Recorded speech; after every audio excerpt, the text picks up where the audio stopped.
What is up, everybody? Welcome to another episode of Limited Resources. This is episode number 310. My name is Marshall. I'm one of your Limited Resources. And joining me on the line, fresh off of the streamer showdown for the legendary cube on Magic Online, is Luis Scott-Vargas. Luis, how goes, sir? It's going pretty well. If I had gone 3-0, it would be going better. But if I had gone 1-2, it would be going worse. So, yeah, I went 1-2. Yeah, it sounds miserable. I mean, I don't know much about it, but it just doesn't sound well, I can describe it for you if you'd like. It's a little miserable. But here's the thing. I started off my stream by making very big promises, including hardcasting Progenitus. And then we got 5th pick Progenitus. And I'm like, well, here we go. And I picked it even though guaranteed it wheels. Oh, yeah. But I couldn't risk it. One of the other streamer showdowns, I was just talking about Clone Legion the whole time, and then I just second picked it or something. Or yeah, because you do what you got to do. And, you know, we're doing it to kind of get the, you know, show off the new thing. And it's like, I'll take a couple losses for the sake of entertainment if I have to. And I did hardcast Progenitus twice, which says a lot about the cube, I think.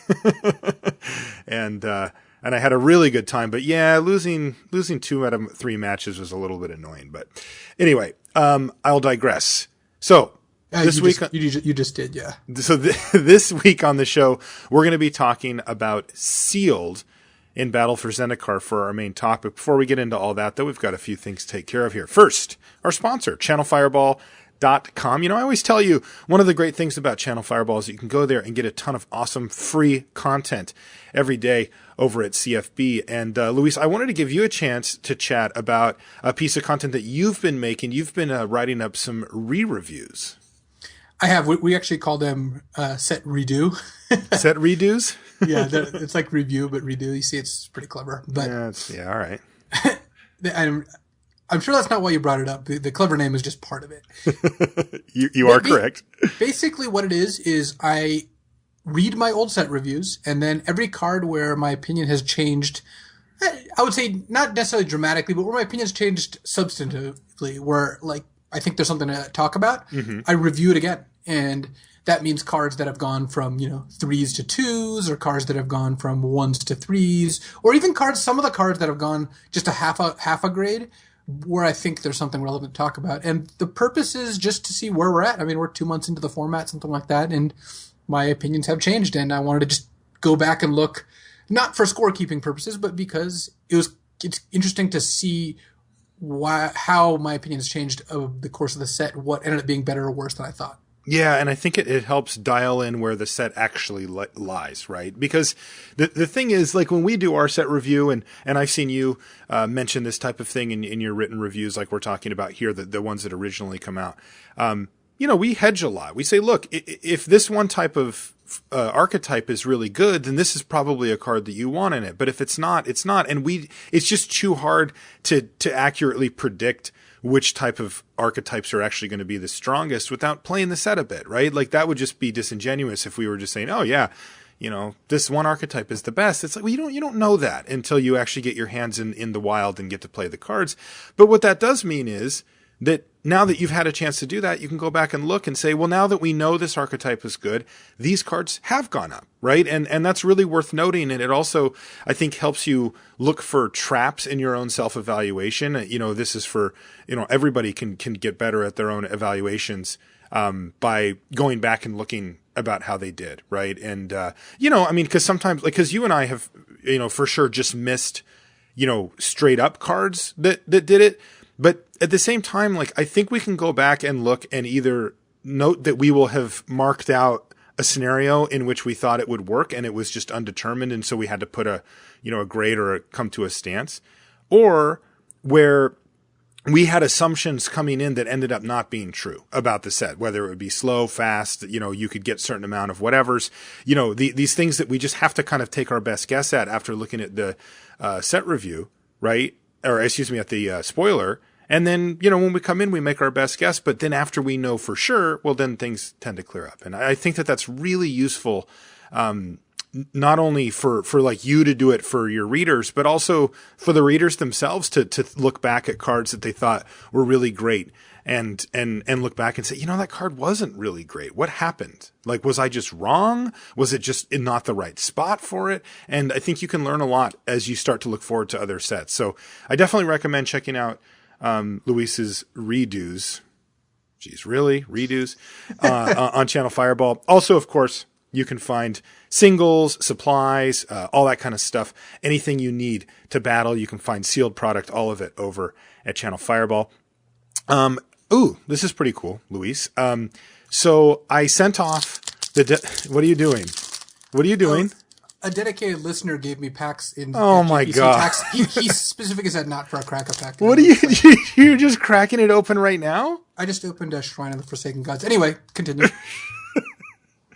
I hope that was the last one of those. Oh yeah, sure. So we're not even on Crack-A-Pack yet, by the way. So what I was saying is, I sent off the Delver of Secrets playmat that I had gotten, a month ago or whatever. And while I was at the GP, I had a chance to chat with Liz and Tim from Cascade Games. They're the ones that team up with Channel Fireball to run the GPs that they get. And they very generously gave us 4 more Delver of Secrets playmats. And I thought, well, what better to do with them than give them to our loyal supporters and listeners. So those are going to be given away. I'm going to give away one a week for the next 4 weeks, in conjunction with whatever else we give away to anybody who's a patron. You're eligible automatically. And each week I will be selecting a person, and I've got one here. It is Steve Winkler. So, Steve, thanks so much for your support. I am going to be shipping you out a double-sided Delver of Secrets playmat from GP Seattle Tacoma, thanks to Cascade and Channel Fireball. So, super, super cool and a nice little perk. Another perk, of course, is that you get to submit questions for the Patreon question of the week. I've got a post on the Patreon. It's a little buried now because it's kind of old, but there's a lot of great questions in there still, so I'm just kind of keeping it alive. This one comes from Adam Hoffman. He asked kind of an interesting question. He says, assuming I'm an average player, which would have better long-term results? A deck drafted by Marshall and played by me, or a deck drafted by me and played by Marshall? He's basically asking, am I better at drafting or playing, right?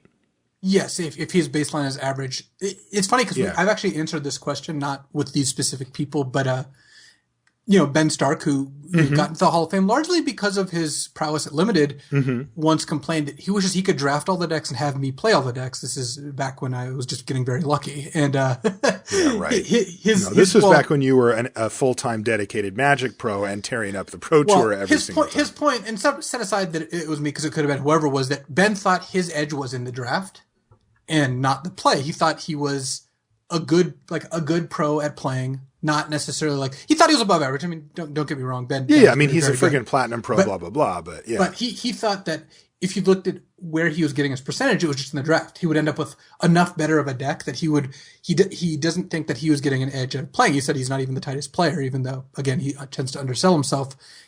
I think that my answer would be along those lines, where I think, if Adam wanted longer term success and he only got to pick one of these two options, I think he would get more of a edge having you draft the decks, because I think that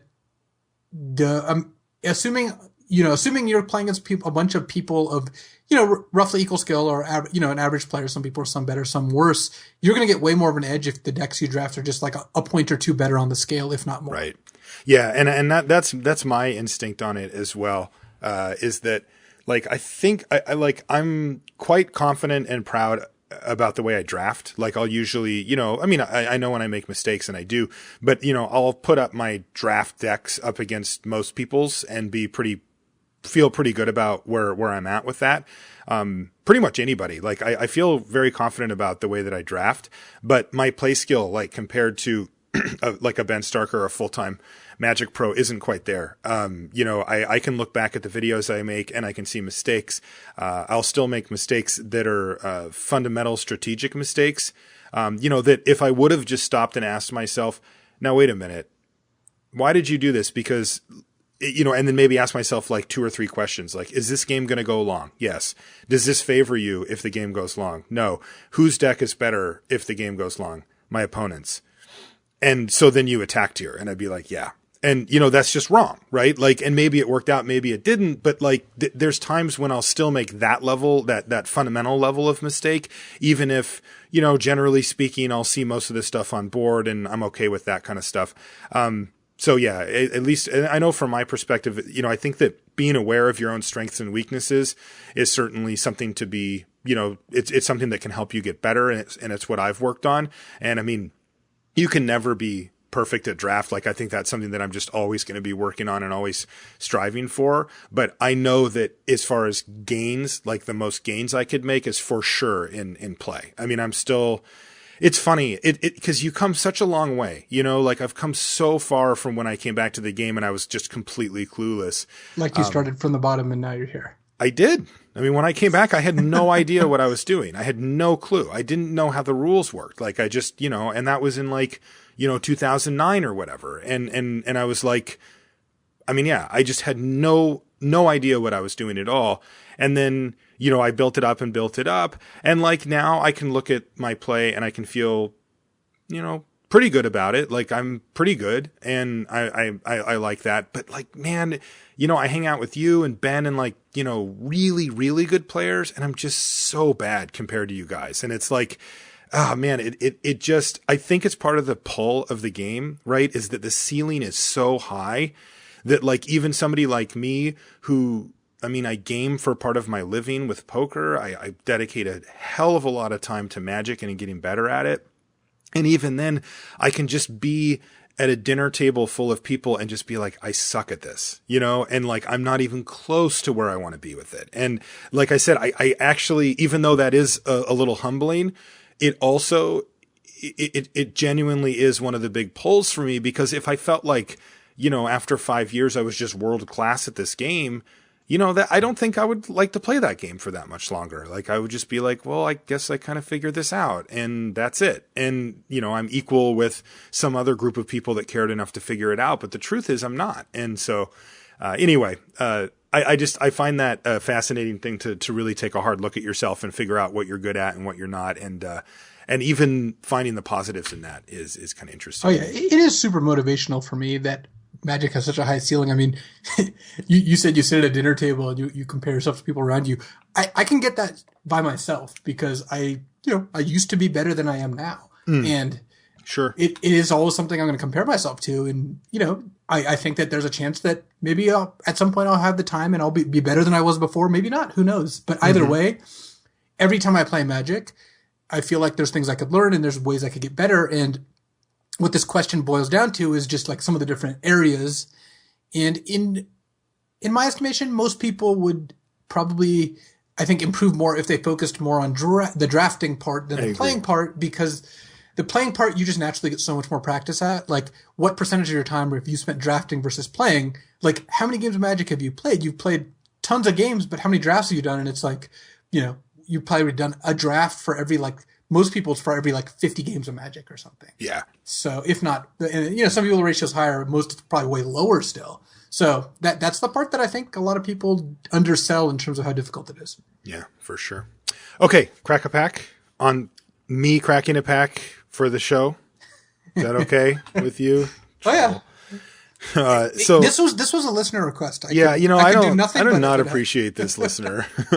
All right. I've got his name written down on the packs, but the thing fell off my backpack, so I have to go get it later when I go get more packs. Yeah, you know, I think we're okay. Just not drawing attention to this dastardly listener.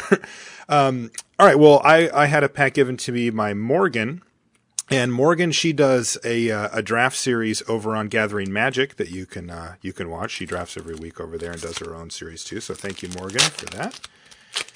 And let's see what we come up with here. All right, first card out is Tajuru Stalwart. It's a fine card. This is kind of an important card in the decks where it's good, which is like the 3-color Allies Converge deck, but definitely not something I want to start with. And depending on who you listen to, it's got the wrong color mana symbol to be played in Limited. Yeah. And I definitely am not looking to first pick green if I can help it, and this one is more than green, so I'm not into it. Incubator Drone. Again, a card that I found very serviceable in the format, but not one that I want to first pick. Culling Drone. Well, Where are you at on Culling Drone? I think the card's pretty bad. It's kind of bad, right? It's the kind of card I will play if I am in a devoid deck and just want devoid creatures and don't have enough twos, but it's definitely on the filler side, and I could see there's plenty of decks I just don't run it. I don't take it. It should be better. It should have been like this card looks totally fine to me, and for some reason I just always am like, fine. What the hell? Nettle drone. We're just on mono drones here. Well, this drone is actually a lot better. Nettle drone is a card I don't hate first picking. So far, it's the runaway favorite. Definitely, I agree. Spell Shrivel, fine. The card has been better than I thought it was, but still not a card I'm really excited about.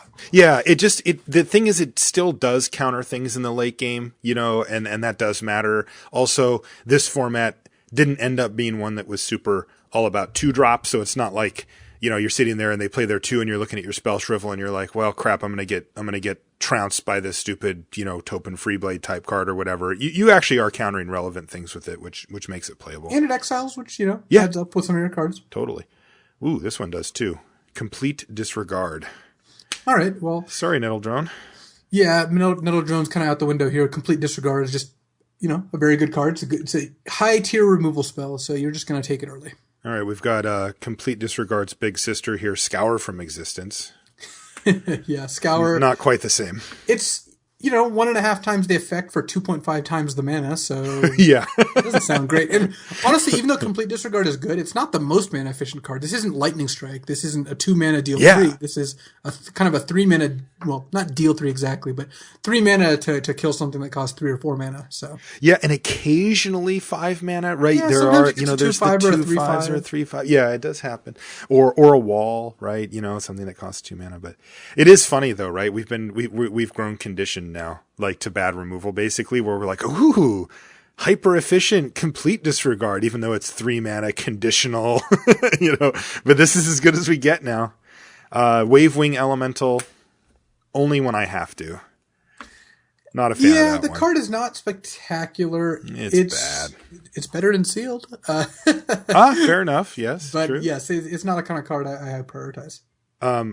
Now, here's a kind of card that I have been prioritizing more out of necessity, and it's mana fixing. This is Evolving Wilds. There is no mana fixing in this set. Like, you're like, okay, I'm doing a little convergy stuff. I've got a splash for a couple of really nice little cards here, and you're like, I just need to pick up a little fixing. It's like, you got to take it when you see it, because if you need the fixing, you're only going to get a couple shots at it. Agreed. Yeah, I wouldn't take it here, though. I just take Complete Disregard. All right, uncommons. Turn Against. Speaking of cards that have changed in rating, this is one of the ones that I definitely rated a lot lower. I mean, going in, everyone was like, oh, this card's Ray of Command, this card's awesome. And then people were like, well, it's kind of expensive. I think where it settled on is more towards the expensive part than the Ray of Command part. Yeah. So I'm not super impressed with the card. Do you remember when we did the set review and I complained about it? You don't remember that, do you? I had this sick read on that card. Bloodbond Vampire. I like that card. I do like Bloodbond Vampire. I think this is a good card in the Black White Life Gain deck. It's one of the reasons the deck is good, but God, it's not better than Complete Disregard. It's not better than Complete Disregard. I know. I do see Bloodbond Vampire go late. There really is one deck that wants it and nobody else does. Is it too much to ask to first pick Complete Disregard and kind of hedge towards wheeling of Bloodbond if things fall into place? Yeah, you're not. I would not assume you're going to wheel it, but hedging towards like, I'll take a late Stonehaven Medic if there's nothing else, sort of thing. That's what I like, tiebreaker style. But in general, you're not going to wheel that card. Next is Adverse Conditions, which is a card I actually like quite a bit. 3 and a blue instant, tap 2 creatures, they don't untap, and you get a 1/1 Scion. I can't figure out where I'm supposed to take this card because I got to tell you, every time I play it, I'm quite impressed by it. I'm like, gosh, that really did have a profound effect. And, I do draft a decent amount of blue-white flyers, which this card is quite good in. So I might be skewed a little in that direction rather than maybe like the blue-black deck where this card's not quite as good there. But I don't know. I feel like there's a reason this thing's uncommon and like it's pretty good. It's like 5th place in this pack, but I still like this card. I'm not a big fan. I think that it's good in like a deck that wants to race, but pretty medium even then. I don't know. I'm not in love with it. Yeah, see, when I'm racing, I really have been, I don't know why, but every time I play it, I'm like, God, that card's pulled its weight. Like, more than I thought, you know? All right, we got our rare. Nissa's Renewal. The old 6-mana ramp spell.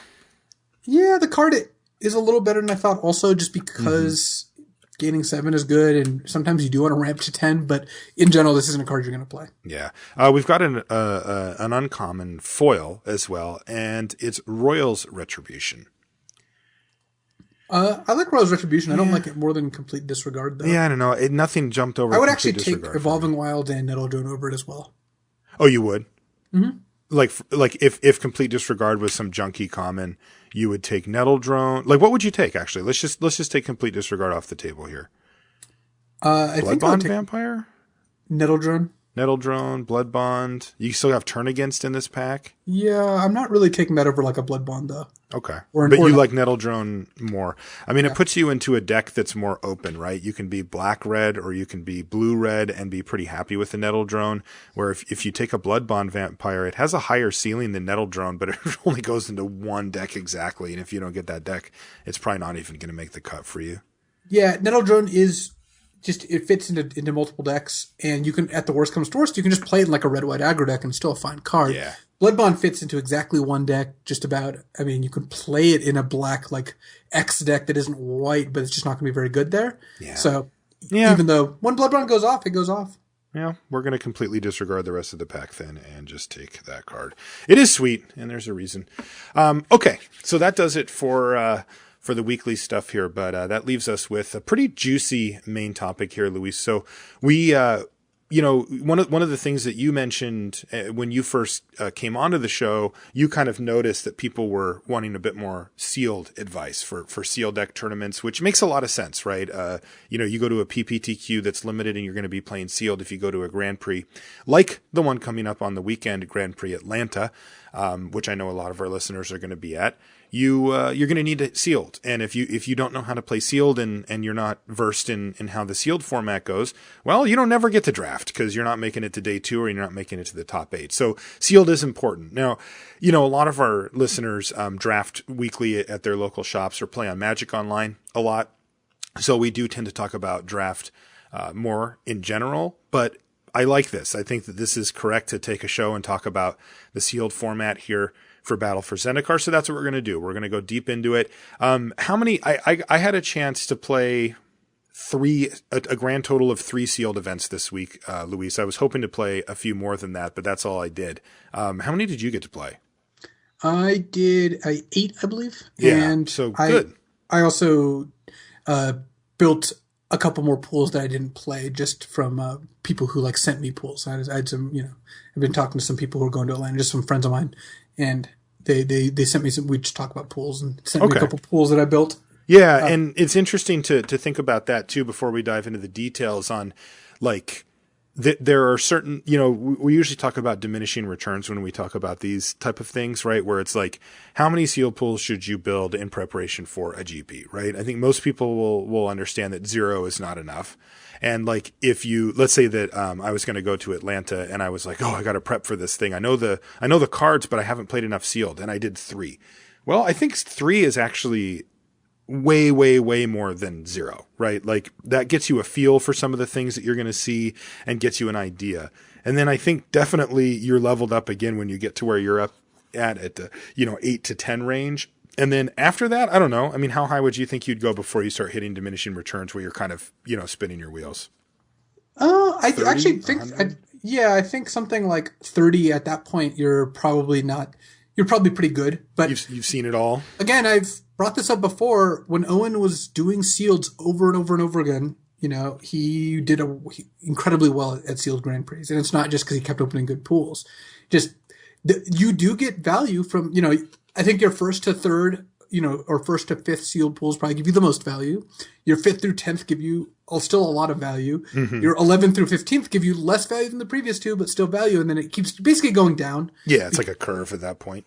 I mean, there might be like some inflection points where it's like, actually, you just cracked the code, and once you hit this number, you have a greater understanding. But in general, like you get you get diminishing returns. But I think it goes pretty high. And I think if you have enough time, you could just keep doing them. Or the important part is not just doing sealeds by yourself and playing them. It's talking to people about them, or reading articles about them, or listening to people on, say, podcasts talk about them, because getting feedback from other people is important. And it's part of the reason that some of the sealeds I did, even though I didn't play them, it was people, sending me sealeds and us building them, or saying how we would each build them, and then talking about the differences. And these people were motivated as well, right?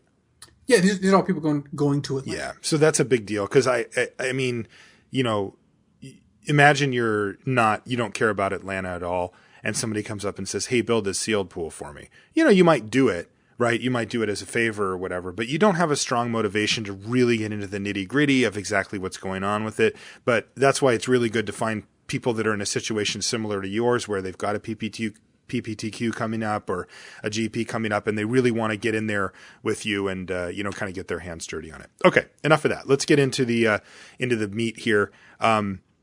So what are the things, Luis, that you look for when entering a new sealed format? So when you go into a new sealed format, you're not going in blind, because you probably have played the draft format. I'm not going to assume that you don't have to know that to get value out of this. But for me, I've always done draft before I've done extensively examined sealed. I guess my literal first experience of every format is the pre-release, where you do sealed. But in general, I really start drilling deep on sealed after I've done a bunch of drafts. So a lot of what you're looking for is the differences there. But in general, for sealed, you want to know, how does the format play? Again, how does it play, especially when it's different from draft? What are you looking to build / what do most decks end up looking like? Those are mostly the same thing, but not exactly. There are sometimes decks that you're looking to have that aren't the typical deck, but in general, you're saying, like, what does the average deck look like? What does the optimal deck look like? How far apart are they? Okay. And then go ahead.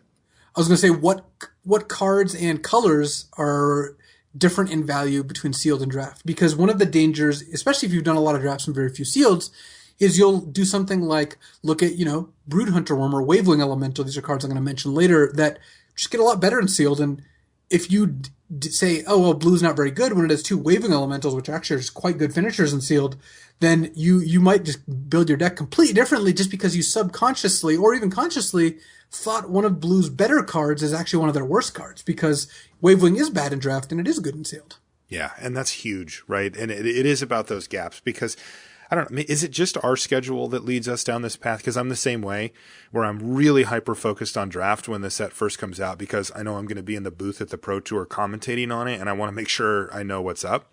And then as we trail off is when I can start looking at GPs, right? And I'm going to be in the booth for those, or playing in, random tournaments around, PPTQs or whatever. I don't know. Maybe I'm assuming that that's how it is for most people, but I could just be projecting that. I don't know. I mean, if people listening want to, throw us a line on Twitter, I'm kind of curious. Like, I'm not trying to do like a formal poll, but no, I'm just curious. Most of the people I know, and this was true even before the Pro Tour, before I even played in a Pro Tour or even a PTQ, when a set comes out, you do the pre-release, which is sealed, and then you just mostly do drafts. But I guess I also played a lot. When I was playing a lot more locally, there were less like Saturday sealed tournaments and just more drafts. Yeah. So I don't know. I'm curious. I guess our assumption is that more people experience drafts than sealed. I just at least assume that people know the format. Like on some, like, I mean, even if they just listen to the show, they hear what we say about the draft format, right, a bunch of times before we get to this point. So I guess it's probably pretty safe. So one of the questions that I come up with coming in is how much slower is the sealed environment than draft, right? It's a general truth that sealed is slower than draft, meaning that you're going to get a little more time and the decks aren't going to be quite as cohesive. But to what degree, right? We've seen ones that were a step slower, but not incredibly slow. Like I remember M15, you could still kind of, convoke out a bunch of stuff and have some pretty nasty curves where, other sets, just the gap was bigger, right? Where you go in and you start doing sealed decks and it just looks completely different. And so, the question for this is where does Battle for Zendikar rate on this scale? It is slower here. I don't think I've ever had a sealed format that's faster than the draft format. Yeah, that isn't. I could have tried to think of one and I couldn't. But basically, the difference is in draft, people who want 2 drops and aggressive cards tend take higher concentrations of those, and everyone kind of divides up the cards. If everyone's drafting, relatively well, or at least in the right colors, then people will end up dividing the colors in a better form, so you essentially have a larger pool, so your decks are more powerful, streamlined, etc. So in general, Sealed is slower. It's true in this case too. Sealed in Battle for Zendikar is slower, though I don't think it's tons slower. Like, Battle for Zendikar is not a super fast format, and the Sealed is still not super fast either. It's not glacially slow. It's not like I would always draw first in Sealed, for example. Right. And I think that you can assume Sealed is slower, but you shouldn't assume that no one's going to do anything until turn 5.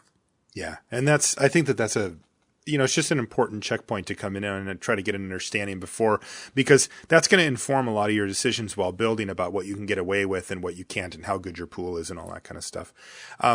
Now, another thing that comes to mind when it comes to Battle for Zendikar specifically is that synergy decks make up a big part of the booster draft metagame, right? I mean, there's a lot of the decks that really rely on you having critical mass of something, whether it's colorless creatures or allies or whatever.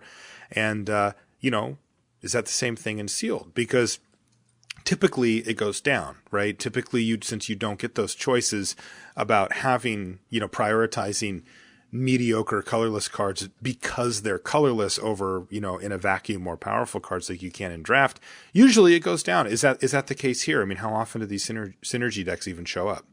Synergy decks definitely show up at a lower rate for basically the same reason that aggressive decks do, but it's even more extreme because synergy decks will often get cards that are very important to their deck very late because nobody else wants them. Mm-hmm. And that's just not an effect in Sealed. Like, synergy decks, sometimes if you're the only person at the table who wants Colostria Healer, which is definitely a possibility, you end up with, 24 packs worth of Colostria Healers all heading your way. In Sealed, you get 6. So that's a very big difference. And when you're building your Sealeds in Battle for Zendikar, I would assume that you're not playing a synergy deck.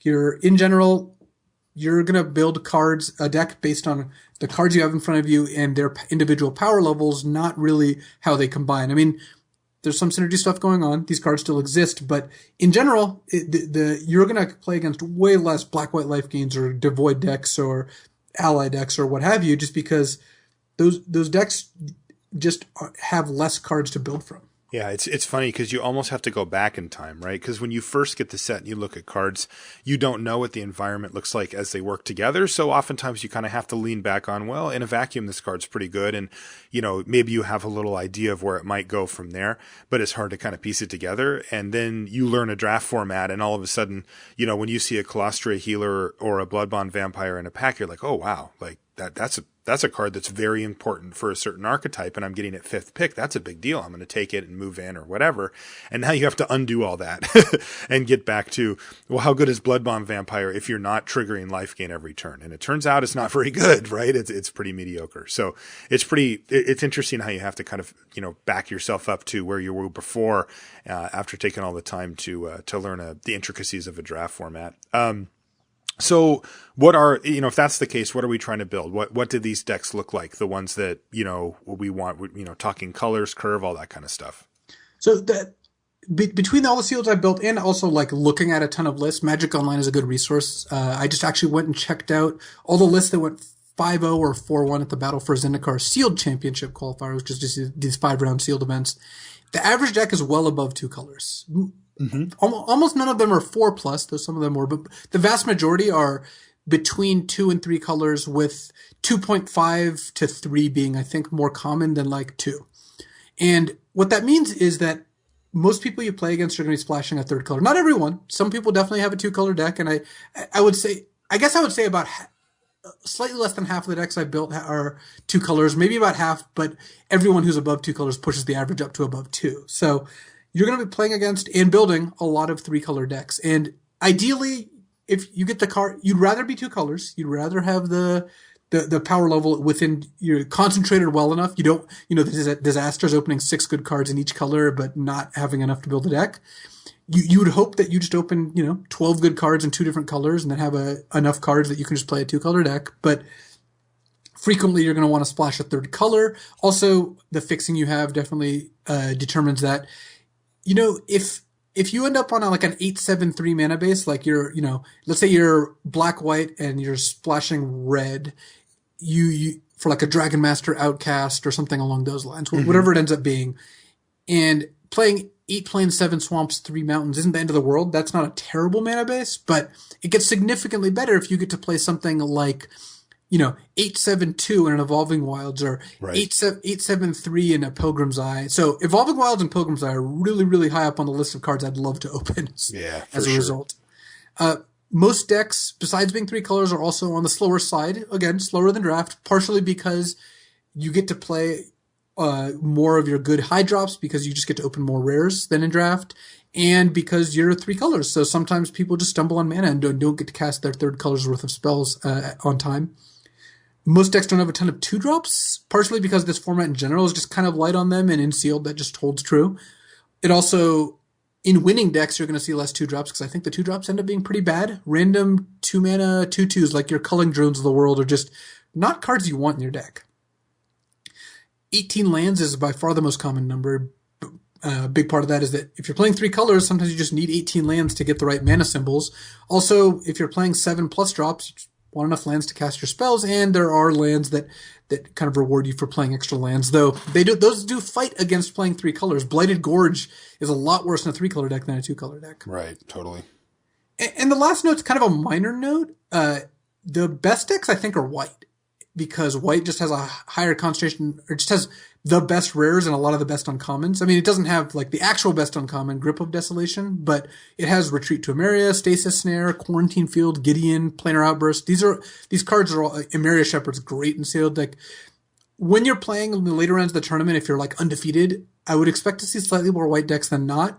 Doesn't affect how you build your deck exactly, but it's just something I noticed, which is kind of funny. And it does make me want to know where my enchantment removal is lying, because Retreat to Emeria, Stasis Snare, and Quarantine Field are all great enchantments that there's a good chance you play against them if you're doing well in the tournament. Yeah, you're also quite rewarded for having an answer, especially for Quarantine Field and Stasis Snare. Yeah, because, even if you have it in your deck and you draw it later, you can still get big, big value out of it. Even if it's just a Felidar Cub or whatever, you can recoup so much card advantage back in the other direction, especially through a Quarantine Field.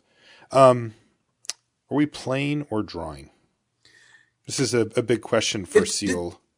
There's no blanket answer here. There's some field formats where you're like 90% to want to draw first or 90% to want to play first. I mean, Battle for Zendikar, actual Zendikar, original Zendikar, you always wanted to play first. And in the last couple Sealed formats, I would say you're a heavy favorite to want to draw.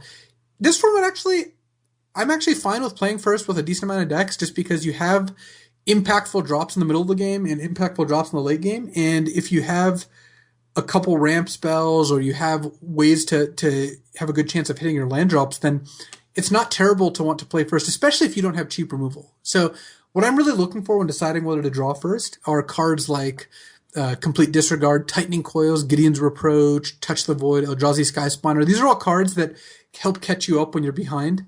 Because if you assume most people aren't playing a thing on 2, then you playing a 3 to kill their 3 is good. But if your deck is just glutted at 4+, sometimes being on the draw is just too bad. So I would say being on the draw is the favorite, maybe 60 to 70%, but often you're gonna need to be on the play, and then you're gonna have a lot of more information post board. You can make a better decision after you see what your opponent's up to. Certainly. Yeah. So one thing that stood out to me, Luis, about this format, and that I had question marks coming in, I feel like I have a pretty good spot on these, but one thing I like to look for when it comes to Sealed are the colorless bombs. Formats that have cards like Karn in them, cards like Scuttling Doom Engine, if you remember that one, or whatever of New Phyrexia. These cards that are excellent colorless cards. The way I like to think about it is when I'm at a GP doing coverage, and I think, how many Karns were opened at GP Vegas or whatever, and how and assuming that almost all of them were going to be put into what was the rate of Karn being opened to being played? It had to be above 95%, right? I would say it's above 90. Yeah, in the 95 to 98. I mean, I'm sure somebody talked themselves out of it foolishly or whatever, but nobody's perfect. So it always makes me think about that, because you got to think that every one of those is going to get played pretty much, and that's weird. It's not normal. Normally, the color pie kind of dictates who gets what type of rares, and sometimes things are balanced out where like maybe there's a few very, very good mythic or rares in a color, but then the rest of the color isn't quite as good, so it's not like it just has it all or whatever. But in this set, we got thrown a bunch of expensive and powerful colorless cards, mainly in the form of the Eldrazi. We've got Bane of Balaged, Breaker of Armies, Deathless Behemoth, Eldrazi Devastator, Ruin Processor, Ulamog's Despoiler. Remember, these are common and uncommon, by the way. These are going to be just straight up everywhere. And even a card like Scour from Existence, which is a potential payoff for, getting up to big mana. And, these cards cost 6, 7, and 8 mana. And so, one of the big questions I have is just, where do these rate? Are we always running, these? Is there a line where you're like, well, you don't run Ulamog's Despoiler, but you always run your Breaker of Armies? What have you discovered about these colorless, Eldrazi powerful commons and uncommons? It's actually a really good question because, when you brought it up when we were talking earlier, I was like, oh yeah, that's awesome, because we're not going to do a card-by-card breakdown of Sealed. There's just too many cards, but these are the colorless cards that you have the ability to play in every single pool. So it's actually really valuable to know kind of where these stand. Right. I love Breaker of Armies. Bane of Balaged is also quite good, and Deathless Behemoth is great. So those are cards that I'm basically always going to play or look to play. I mean, you can't always play all your 7+ drops. I don't think I'd ever cut a Deathless Behemoth though, because 6 mana for a 6/6 Vigilance is insane, and often you just get to rebuy it with Eldrazi Scions. Yeah. But Bane of Balaged and Breaker of Armies, these are like pretty close to premier big drops. Obviously, there are rares that are better than this, but these cards are very effective. Slightly below those is Ruin Processor, which I still think is quite good and worth playing even if you have no way to exile cards. 7 mana 7/8 is just what some decks need. Just because if you're playing an 18 land deck that wants to have a finisher, you just need a finisher. And Ruin Processor sometimes is that card. Yeah, the stats are just right. Yep. Eldrazi Devastator and Ulamog's Despoiler I like less than these other cards. Ulamog's Despoiler does get better if you have a lot of exiling. Then you're talking about a 6 mana 9/9. Obviously, that card is great. But in general, Devastator and Despoiler are kind of like the second string of big creatures that I will leave out if I have better options. Or sometimes not even play. Sometimes you don't need an 8-drop that badly. You're fine with your Wavewing Elementals, and Devastator is just not good enough. But it is a playable card. Don't just automatically assume these are bad. Whereas in draft, I don't think I've played Devastator except for maybe once or twice. Yeah, me too. And I was never actually happy with it either. No, you weren't devastated, but you weren't happy about it. And then Scour from Existence is the kind of card where if you have no good removal spells or light on good removal spells, you can certainly play this card. I like it more to the sideboard because sometimes there's just something I have trouble with completely, like a Quarantine Field if you're like blue-black or something along those lines. Yep. But in general, I have not tended to start Scour from Existence, though I don't think that's a problem either. So. Yeah, it's interesting to see where these things slot in, and of course this leaves off the rare and mythic rare Eldrazi, which are oftentimes way better as well. What about other cards that get better? You mentioned, you touched a little earlier on some of the non-synergy creatures that we've in many ways dismissed in draft. What about those type of cards? So I mentioned Wavewing Elemental a few times, but like Broodhunter Worm. Yeah, the 4/3. Ondu Greathorn. Marasa Ranger's been very, very good, actually. This card, I think, is one of the biggest winners. It and Wavewing are the two cards that I like the most in Sealed compared to how much I like them in draft. And Ranger's the Hill Giant that it's the landfall, 3/3. pay 4, give it counters. Yeah, it's a card you can play on turn 4 that is a legit finisher on turn 6 or 7. Yeah. And you just have time, and the fact that it doesn't cooperate with any other cards just doesn't matter in Sealed as much. Likewise, Ondu Greathorn and Belligerent Whiptail. These cards are not as good. I'm not in love with these cards, but they're just more playable than in draft because once you stop caring about, the type line cards being allies, once you stop caring about the border or whatever cards being devoid, then these cards just get better. 4 mana 4/3 Broodhunter Worm. These are just good stats. Summerfall was one of the better cards in the formats it appeared in earlier. In Cons and Dragons, yeah. It's funny. Yet in Broodhunter Worm's been almost pretty marginalized in draft, but I think it's. Are you kidding? It's been fully marked. Yeah. Like Gabby's talking about taking the Broodhunter Challenge or what? Can you win a game with this card in your deck or whatever? Right, and I think that Broodhunter Worm is one of the, bigger winners just because 4 mana, 4/3 are fine stats. Play this card on turn 4, it'll do its job. So good for you, Broodhunter Worm. yeah. Don't dismiss these cards in Sealed just because they're bad in Draft. And that's, I think, one of, if you take almost nothing else away, that's actually one of the biggest takeaways because it's not on the face of it obvious how much the difference is. Right. What about flyers? We've got an archetype in Draft that's built around blue and white flyers. Is that a thing as well in Sealed? Definitely. Blue-white flyers is one of the archetypes that didn't really lose much because all of its cards were just good cards. And it doesn't matter which ones you have as much. So this is something I like in Sealed just as much as I like it in Draft. And all the common flyers are good, the normal ones, like not Mist Intruder, the Shadow Glider, Courier Griffin, Ghostly Sentinel. Shadow Gilder. Yes.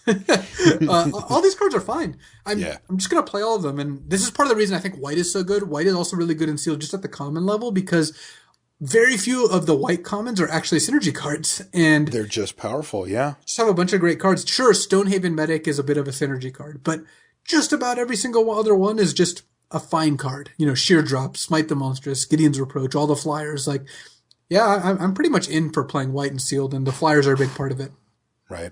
Now, one thing that we think about in Sealed as well, or at least one of the fundamental changes that I'll often consider, especially when it comes to that idea that we were talking about earlier of which cards have changed their value the most, are cards that can answer my opponent's bombs that aren't necessarily hard removal, because you just don't always get as much, destroy target creature as you'd like in a pool. And so some of the cards that we look for are cards like counter spells that are good at taking care of a threat as long as you're going to have the time to kind of set up and make sure you have the counter spell and can leave the mana up, where in a Draft format, sometimes they play a 2-drop into a 3-drop and you're behind and your counter spell looks terrible. And the other way that comes to mind that I always look for are ways to attack my opponent's hand, whether that's through direct, just like making them discard cards that they get to choose, or whether it's a card where I get to look at their hand and pick some subset of cards. Is that alive and well here as well, that concept? Certainly. And even though I'm a fan of like Myers Malice, for example, in Draft, it's very good in Sealed. This is actually one of the cards that pulls me into black.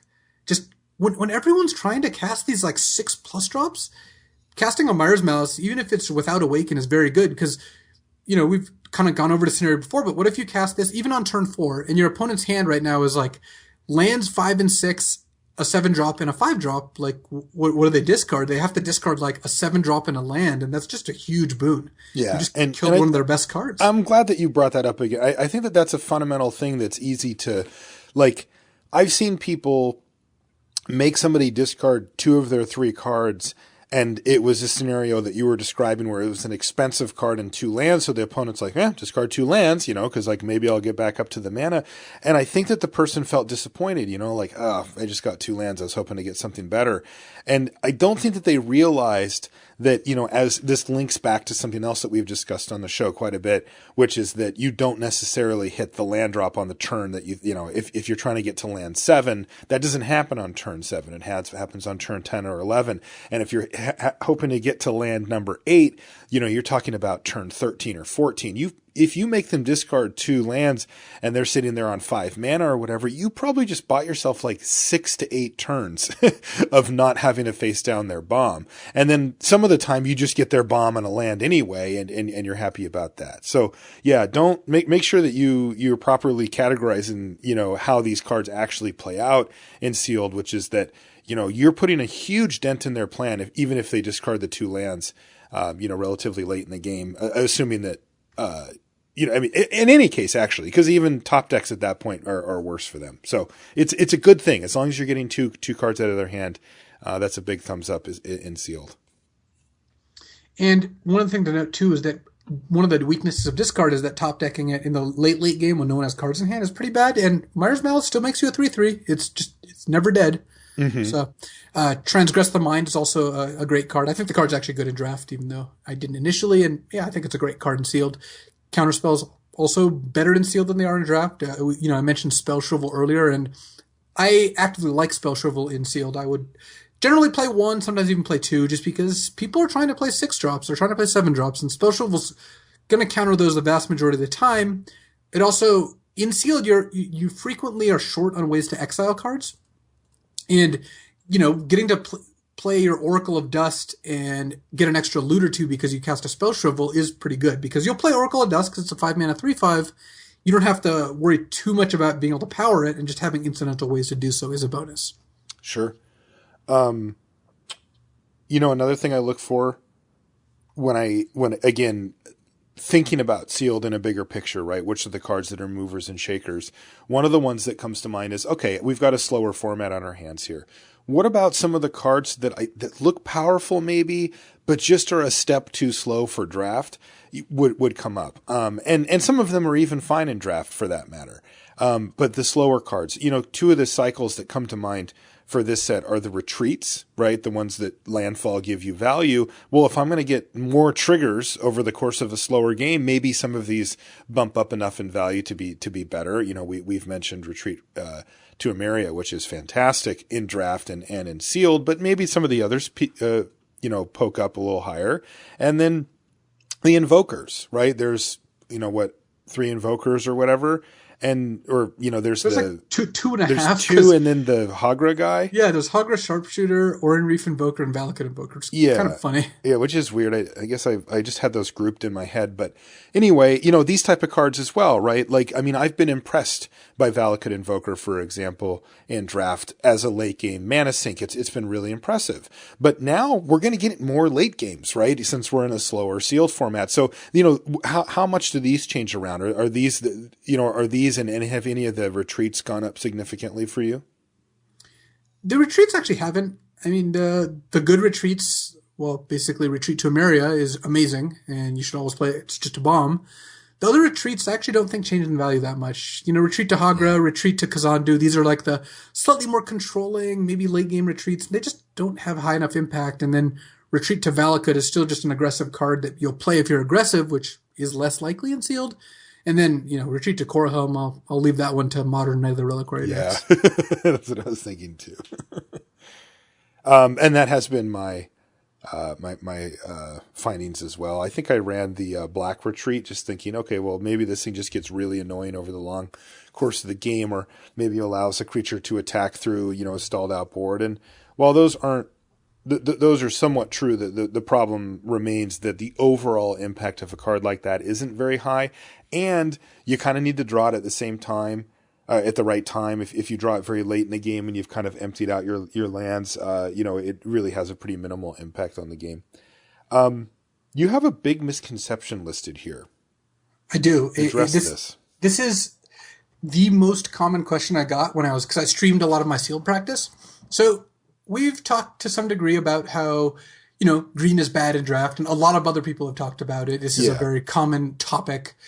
And a lot of people are like, oh, green's just got to be terrible. You're not going to play it, right? And it's like, well, no, it's actually completely different in Sealed. And here's why. In draft, the danger of taking a green card, even a good one, is that green cards you get in the future are not something you can rely on. Green overall has a low power level. Going into green, because that's what happens in draft, you take a card and try to move into a color, is risky because you don't know what the future holds, and your expectation for green is very low. I mean, looking at all the games analyzed, that someone did, MTG Goldfish, I think, did on Magic Online, green has the lowest win rate by a lot and is still potentially overdrafted. So green is not a color you really want to be in draft, but that has no bearing on Sealed, because in Sealed, you open all your packs, look at all your cards, you get to see everything, and you get to make your decision. If the green cards are good enough, they're good enough. There's no external factors saying, don't play green. No one gets to add, perish, destroy all green creatures to their deck. Right. That's just not a card. They're not going to print that card. And when you open a Sealed with a good green pool, sure, play green. There's nothing wrong with it.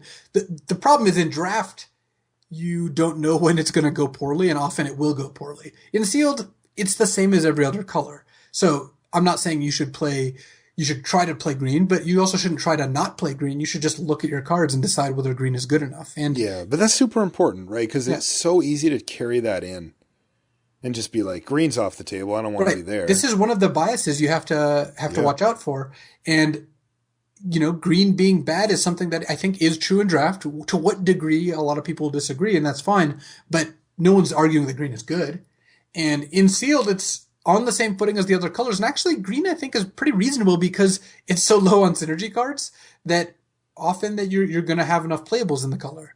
So I think that if I had to guess, in general, people undervalue green and sealed because of how bad it is in draft. They think that carries over, which makes sense. I mean, you're used to thinking about it a certain way, but definitely don't do that in sealed. When you open Undergrowth Champion and, Tajuru Warcaller and Brood Monitor and a couple good commons, just play green. It's fine. Feel free to fist pump.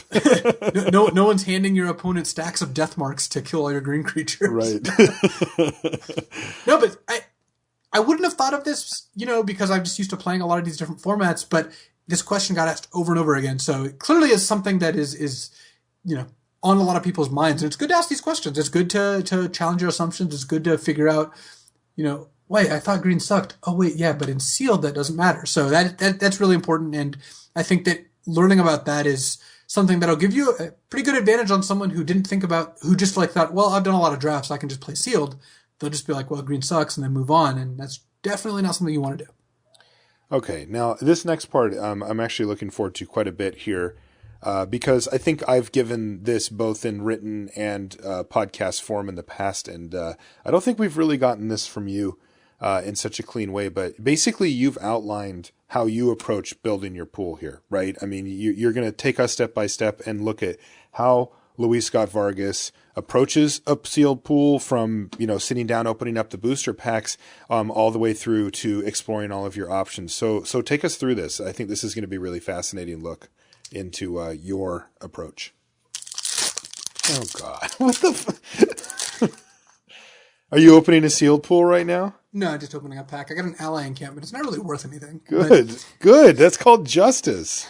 So step one is you look at your rares. I mean, honestly, first of all, you want to just see your rares. I mean, anyone who's opened a sealed pool just does this first. So just get it out of the way. Plus, from a strategic note, your rares actually do determine what colors you are to a pretty high degree. So yeah, take a look at what your rares are, then scan for powerful uncommons. And at this point, especially, if you're opening pack by pack, it's pretty easy to do that.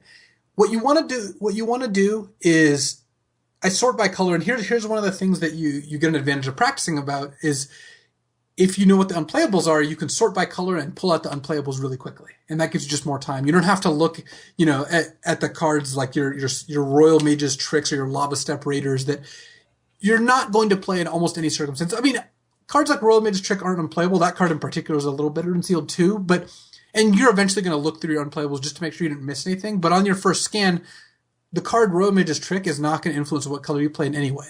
So just pull out a lot of the cards that are just chaff. And then pull out, sort by color and pull out all the cards that really pull you into a color. I like having a pile under each color of, here's the cards that make me say, oh, hell yeah, I'm going to play this color. And that's obviously your Gideons and your Ob Nixilis and stuff like that. But even just stuff like Tajuru Warcaller, Rolling Thunder, Grip of Desolation, these are the cards that make you actively want to be in a color. Because each color, well, not every color, but most colors will have at least a couple cards in this realm. And seeing where those land is pretty good. I mean, I did a sealed actually today, and I had a Serpentine Spike and a Rolling Thunder and a Stone Fury. And it's like, well, these three cards, Stone Fury, of course, worse than the other two, but these three cards are cards that make me say, hey, I want to be red. Yeah. So I already knew that red was a color I would try to prioritize if I could. It's also worth noting that cards that have a couple like really, really good cards, you're going to want to play even if the color is shallow. So often what you have to do is pair your color that's shallow, that has a couple insane cards, with a color that's deep that doesn't have a lot of insane cards to build a deck that's the right number of cards. Sometimes you'll end up with a pool where, let's say you have, 12 playable white cards, 13 playable white cards, and 2 colorless cards. That's already 15 cards. That's a lot of cards. But white doesn't have any bombs. It's just all good cards, cards you're all happy to play. Solid playables, nothing too great. Right. And then red and black both have like 1.5 bombs each and 6 or 7 total playables. Clearly you can't combine red and black, but you can combine either red or black with white. And in some cases, depending on your fixing, you can play like red white splash black or what have you. So sorting by color and seeing where the pull is in each color is important. Checking out the mana fixing, speaking of which, is important too. If I know that I've got a Pilgrim's Eye and Evolving Wilds, then I already know that I can just splash a third color if I need to. And there's also, some rare lands that tap for 2 colors. Obviously, Expeditions is a potential, but even just like cards like Lumbering Falls, Shambling Vent, and then Sunken Hollow, like that cycle.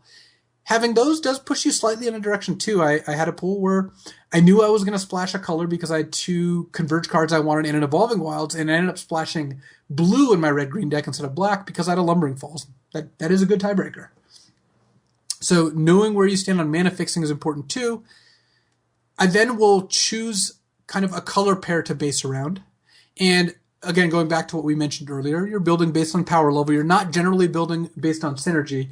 And actually, I found that because Battle for Zendikar is so high on synergy cards, there's a couple effects that are more present here than in other formats, which is people have a lot of blanks in their pool. There's a lot of Mist Intruders in a deck with 0 process, or in a pool with 0 processors, or Colostra Healers in a pool that can't possibly build a life gain deck. It means that it's actually closer to 5-pack sealed, which is what we used to have, than 6-pack sealed because of how many of the commons and uncommons are just cards that you can't play. So it's kind of interesting that people end up with more dead cards, which means, well, it pushes the pressure on your powerful cards more because you have fewer options and you end up with more filler in your deck.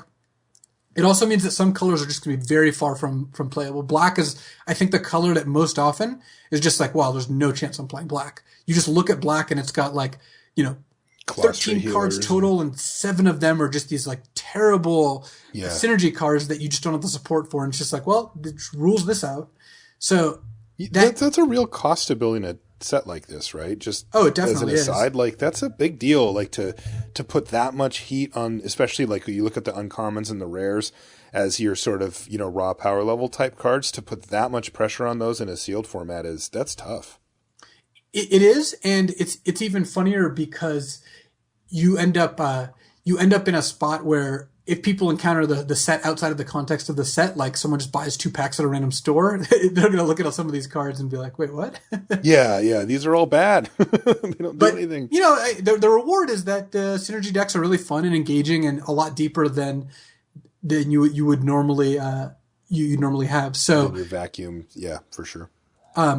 So now that you've kind of identified which colors you're most likely to be in, take a look to make sure that you could have a synergy deck. We're warning you about a lot of these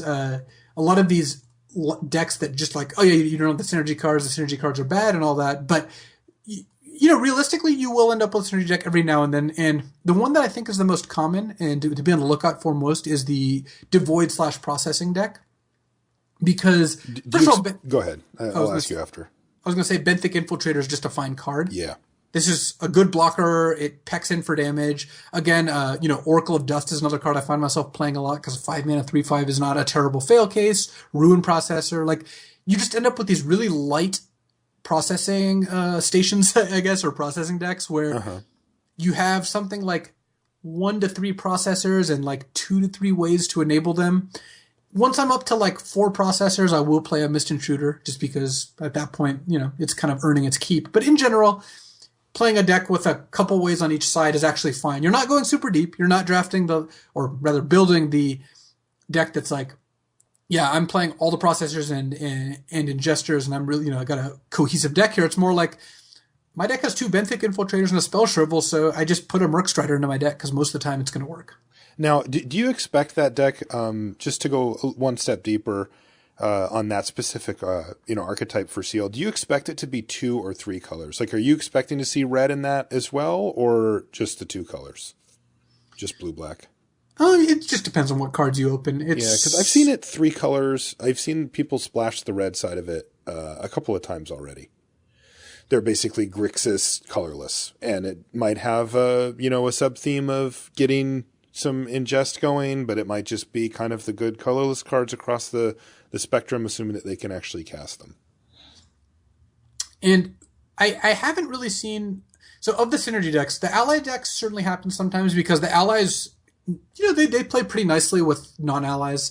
Lantern Scout is just a good card to put in your deck, even if you have no other allies, that sort of thing.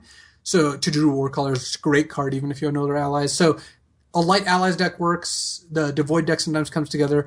I have not seen played against or played with a black-white life gain deck. I haven't either. I don't know if that's a thing. I mean, maybe you'll open, Drana's Emissary, Bloodbond Vampire, 2 Colostria Healers, and 2 Serene Stewards, and all of a sudden, all right, I've got a thing going, but for the most part, I think that's just not you just need every piece to be in place because the payoffs have to be there, the enablers have to be there. Yeah, the ones that I've seen, the one that I've actually seen the most of is actually that Allies deck. I've seen Naya Allies pop up multiple times in Sealed. I've played against it, and I built it once myself. Assuming you get enough Evolving Wilds or you get that land that you wastefully opened earlier today, those are the type of cards that can really make that deck work. And I've found it to be, this is my fault, right? Look, I'm just doing what the listeners want. what a listener wanted. Let's not... What the listeners want. but that is a type of deck that can be really potent because it actually does play out somewhat aggressively, at least more assertive than some of the decks that are playing these much more expensive, bomby, colorless stuff and whatever. And you can get those curves. And, if you get lucky and hit the right stuff, a couple of the uncommon allies, your Fire Mantle Mages and your, Tajuru Warcallers and such can really put a pounding in Sealed where you don't necessarily expect to see quite that much speed. So something to keep in mind. That's the one that's kind of stood out to me as the synergy deck that I see the most. So you've opened your deck. You saw which colors were the best. You saw which color had the good rares or what have you. You built your first deck. The next thing you do is probably try to look at what your second deck is because most Sealed pools have around 2 viable builds, 1 to 2 viable builds. I'm not going to say they always have 2, but I would say most Sealed pools have 1 to 2 different decks you could make. Rarely do I see a Sealed pool with 3 legitimate decks, even though sometimes that happens. But most of the time you have 2 you're going to decide between. Even if you're pretty sure you're going to go with number 1, line up number 2 just to take a look at it. I mean, time permitting. If you don't have enough time, build a deck. That's fine. Don't stress about it. But if you have enough time, which you will if you've practiced enough usually, build your second deck and just to make sure you're not missing anything, just to make sure you've gotten every detail right, because the small things do matter. Just like, oh well, this deck actually has a slightly better mix of removal, and it gets to play Almira's Malice, and that card's really good. Or this deck's curve is actually much better, just way better. Because when you're looking at just the piles of cards, sometimes you don't notice the exact curve. Lay it out by curve, and it's like, oh, my red-green deck has only 2 creatures that cost less than 4 mana, whereas my blue-green deck has, 4 2-drops or 2 2-drops and 2 3-drops. And that is the sort of thing that you want to keep in mind. You can't just do nothing forever. And laying out by curve gives you a better chance of that. Also, kind of going back to the sideboarding episode that we ran last week, which I would certainly recommend if you haven't listened to, because it has a ton of impact on Sealed. Looking at what each deck might be good against or bad against will give you better clues for sideboarding. You can also set aside common cards you'd sideboard in a particular build, like, Felidar Cub or Plummet, or ways to destroy other artifacts or enchantments, or, cards like Boiling Earth, though Boiling Earth is totally a main deckable card in Sealed. But let's say you had 2, you might main deck 1 and have the other in the sideboard. Being aware of what you're going to sideboard with these decks is really important. Being aware of when you're going to swap out your splash is important. So kind of being prepared to do a lot of changing is really good, because it's very infrequent that you just open a Sealed pool and you're like, well, I'm just going to build black-white. The deck's perfect and I'm not going to change it much during sideboard. It's mostly like, I think I'm going to build black-white, though red-white also looks pretty good. I guess black-white's a little bit better, but I might switch to red-white if I need to. And, I'm blue-green splash red, but against a deck with a really good high end, I'm gonna splash black for double Myers Malice instead. So knowing the different directions your pool can go is really important. So one thing to keep in mind too is that the 2 different builds you may be looking at might share a color, right? It's not necessarily one deck sitting off in a silo and then another deck in a silo. They do overlap often, and you'll want to make sure that you do even if one color ends up being the core color, that you really do lay it out and take a look, and you will. I can't tell you how often I've seen things that Luis mentioned, like, God, my curve is so much better here, right? Like, I give up a little bit of top end power, but it's just so easy for whatever reason for your brain to go down a path where you start making decisions and you've kind of made the decision in your head, yet maybe it's better to actually look at it after it's laid out and then make the decision, even though you're just like, okay, my white's really good, I'm going to play white. But then you lay out your blue-green deck or whatever it is, and you're like, God, this isn't that far off on power level, and the curve is infinitely better. You're probably better off playing the blue-green deck, even if at some point while opening your packs you had decided that because you got whatever, a Felidar Sovereign or something like that, that you're like, okay, I'm gonna be in white. I got a really good rare. And, there are times when you need to audible away from that and play it. And sometimes it's just hard to see, and laying it out sometimes makes it clearer. So make sure when you do that, you're keeping an open mind, because it's very easy to make decisions as you go and just sort of blindly stick to them. And if you can keep an open mind on it, sometimes getting the deck laid out in front of you will reveal things. Another one that I see happen all the time, I know it's happened to me a bunch of times, is I thought, okay, I'm going to end up in these two colors, because the way that I set out my pool is somewhat similar to the way you do. I do it in like a grid. It looks like there's a top row, a middle row, and a bottom row, and then there's columns for each color. And the cards that I put at the top are the ones that you mentioned, like the ones that really draw me into a color. And the ones I put in the middle are the ones that I basically would play every time I'm going to be in that color. And then the bottom row are kind of the iffy stuff.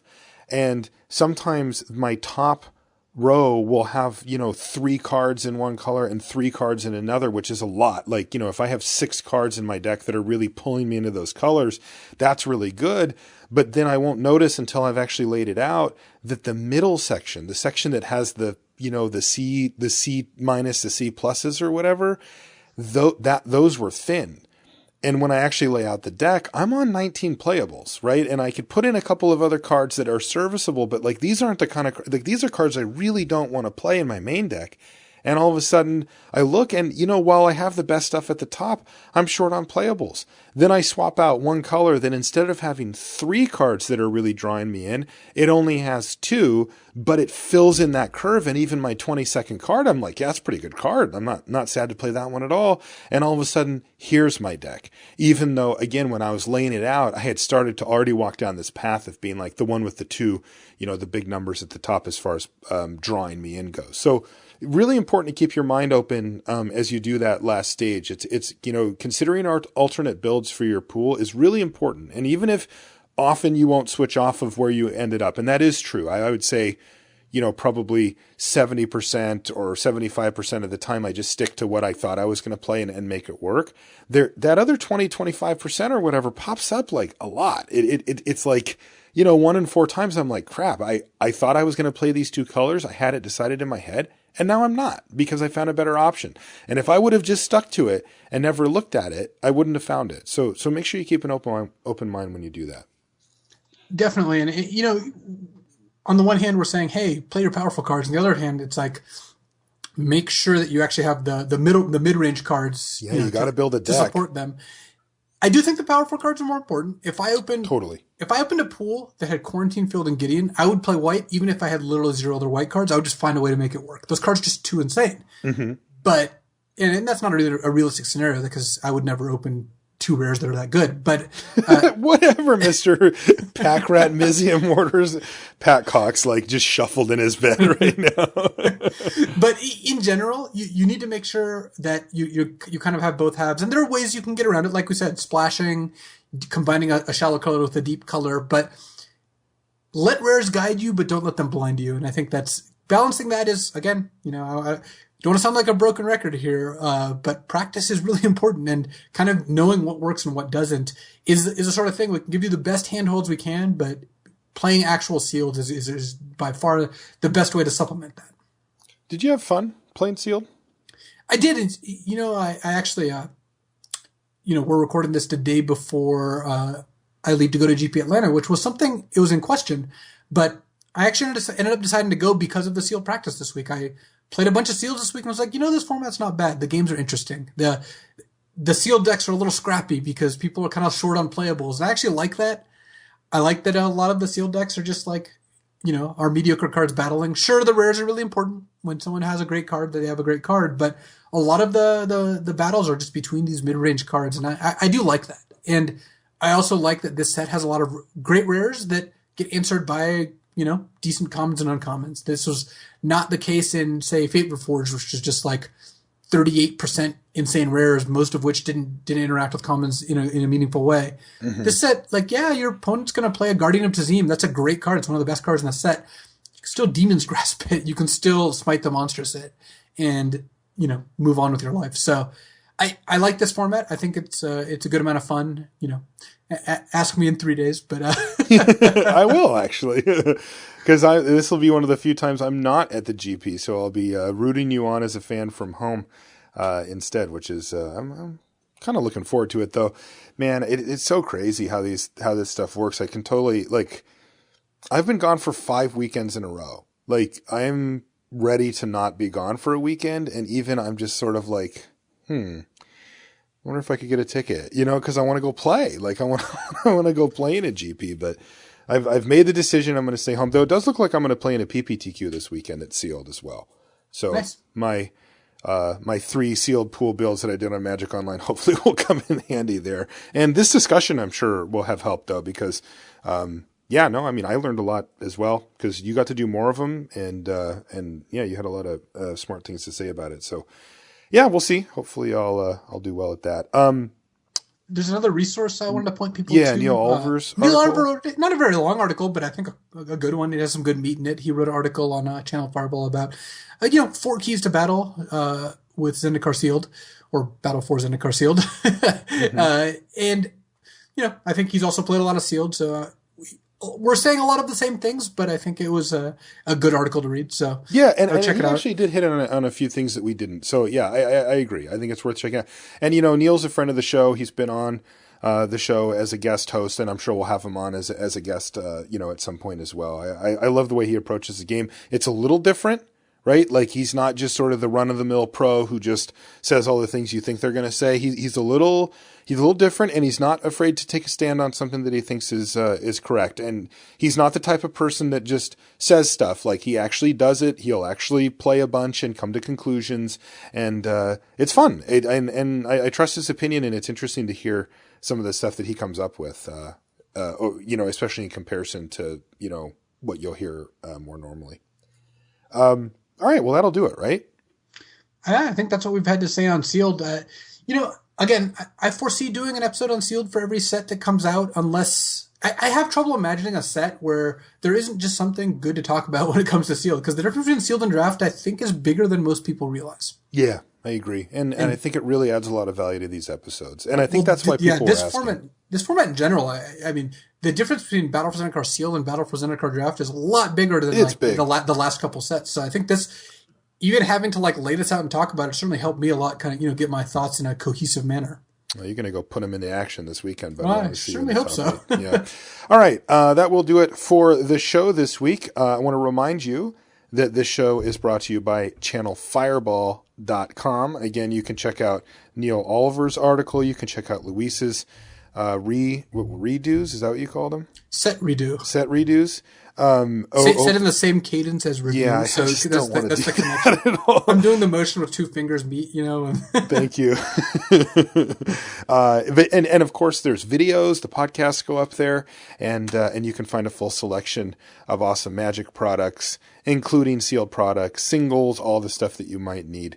It's all at channelfireball.com. If you want to find us on social media, it's very easy. You can come say hi to us on Twitter is usually the quickest way. I'm Marshall_LR. Luis is LSV. We've got a YouTube channel for limited resources. We've got a Facebook page. We have a Reddit group. We've got all types of stuff that you can help that can help you get better and figure it out. It's all at lrcast.com if you want to just see all the links. That is going to do it for this week. Thank you so much for listening and hanging out. Luis and I appreciate you taking the time. And we'll talk to you next week. So, a couple episodes ago, maybe more than a couple, you interviewed me for the post-game action here. And I thought your interview questions were really good, but I wanted to turn the tables and just do a brief interview of Marshall Sutcliffe, the man behind the show. Oh, geez. So, this is going to be a pretty tough, serious interview. My first question is, which of your BMWs do you like best? You can only pick one. I only have one, and it's the one I own. All right. You've been banned from Washington State. Where do you move to? Oh my God, that's an actual question? These are all actual there's only questions. 2 places. There's only 3 places I would consider. Somewhere in California, probably Northern California, because I like San Francisco area a lot. Las Vegas, and New York. And I would probably move to New York. Yeah, you want a big city. I guess all the places you mentioned are pretty metropolitan. I guess Vegas is the least of those, but it's still kind of big city-ish. Right. I guess it's a little big city. It is. All right. Why is Overrun your favorite card? No, come on. You know this story. I hated it. I hated that card with a passion. I rallied against it, and then something bad happened, and it ended up getting booted out of the uncommon slot basically for good. And you know what? Good riddance. I never want to see Overrun again printed at that level. That was one of my first interactions with you, actually. Like, before I really knew you, was watching you rant about Overrun on Twitter. Yeah, I did. I ranted directly I was like, to, is this Aaron. A show about how bad Overrun is? Like, what is limited resources anyway? The problem is the show was just about how good it was for like a whole set, because it was like, that card was all that mattered in some ways. So Marshall, you do a lot of coverage. How do you think that's impacted your play and understanding of Magic? And who are your favorite players to watch and why? It's probably overall been a negative impact on my play, just because before I was doing coverage, I was playing in GPs and I was trying to work my way up the ladder, and I was playing in PTQs and trying to get into a rhythm with that and see if I could get qualified. And basically right when I got going, right when I really was starting to hit my stride, I had day 2 to GP, and I was starting to get a lot more comfortable in the tournament environment and starting to get a little confidence going, is when I started doing coverage, and I took on a whole new skill set with coverage that I hadn't done before. I'd never been on camera or done anything like that. So then I kind of tried to immerse myself in getting good at that and learning how it worked and practicing that, which had to take away at least a little bit from Magic. That said, I still play all the time. I just play on Magic Online and all that, but I'm not really I don't have any big goals with my Magic playing career, so it's hard for me to get super motivated. That said, I've been exposed to a lot of just ridiculous players like you and Ben and Efro and Huey, and these people that I now get to pick their brain, whether it be in a podcast form like with you or just chatting, and get information and approach and stuff. And it's so good because I'm going to just literally the best players in the world. And I'm just super lucky to have that as a resource. And I know if I got stuck on something with Magic, I could call you up, or I could, ping Ben or something and just be like, hey, am I approaching this right? And I could get to the nitty gritty and the bottom of it. And that's just that's a great thing, because every time I've done that, I feel like I've advanced my game. It doesn't just answer a question for me; it actually pushes it forward. Who do I like to watch? I like to watch you. I mean, I think you're my favorite player just in general. I love watching Ben Stark. I'm a huge fan of his, and I love watching him play. Anytime Eric is doing good, I'm happy about that. Same thing with Huey, Owen. I love watching the really nuts and bolts nitty gritty guys go. Those are the ones that I identify the most with as far as play style and that kind of stuff. I'm less into the, I'm a brewer, I did something crazy. I'm like, yeah, Right. That's cool. But I really want to see people perform, and I like watching that type of player play. Yeah, it makes a lot of sense. And speaking of not having a ton of time to play, do you have any advice for Magic players who don't have a ton of time to play? Yeah. How have you used your you're on 6 hours a week of Magic time instead of a previous 20 or whatever it is. Yeah, I mean, the number one is Magic Online. That's just, that has completely replaced everything for me. I used to go to the local shop once or twice a week. I'd battle F&M or maybe a Sunday draft with some of the locals down there. And now I just basically never go because I'm gone all the time. But I have Magic Online on my computer at home and on my laptop, and I will draft. I'll do sky drafts. I'll tweet about those when I do them. That's when I draft when I'm on a flight somewhere, which is well, it's a little sketchy, but it gets you through. And I'll draft in hotel rooms. I'll draft with the coverage people or at home. And basically, without Magic Online, I just wouldn't be able to play. So, I often talk fondly of Magic Online, even though, I've recognized its warts and its shortcomings as well. Literally nobody says it's perfect. Right. And I'm not going to be somebody like that, but man, I'm just grateful that I have the opportunity to play Magic as often as I actually get to play, because if I didn't, I don't know how I would balance it, because you have to play. Like, I can't commentate without playing. If I'm not drafting, if I'm not, trying out some weird deck in Standard just to get a feel for how the format goes, then I just don't have enough things to set up my expert in the booth with. And so, yeah, if you find yourself short on time, yes, you will have to learn the interface and do a few things, but God damn it, it's worth it. Magic Online all the way. Well, it's Magic Online. It's yes. as good as it sounds, which is very good because, yes. Again, I'm not saying it's perfect, but yeah, I love Magic Online. It's what keeps me playing Magic regularly. Like, I get to go home and do some sealeds after work if I had to drive 30 minutes to a store to spend 3 hours to play 2.5 rounds or 3 rounds of sealed or whatever, instead of going home and spending an hour and a half to play 5 rounds, then, if I double queue or whatever, it's drastically different. So I agree with your answer there, even though I did ask the question. Who's your favorite co-host? On the podcast? Mm-hmm. Oh, Jesus. You can't ask me that. Ryan Spain. Nobody will take offense except for the people you don't name. I'm just saying Ryan then. That's the safest answer. He's untouchable. I knew him when I was like 12 years old. Like, Ryan Spain, all the way. All right, you get to pick 3 Magic sets to draft, and you never get to draft another one. What are your 3? And Cube doesn't count here, right? Cube does not count. Okay.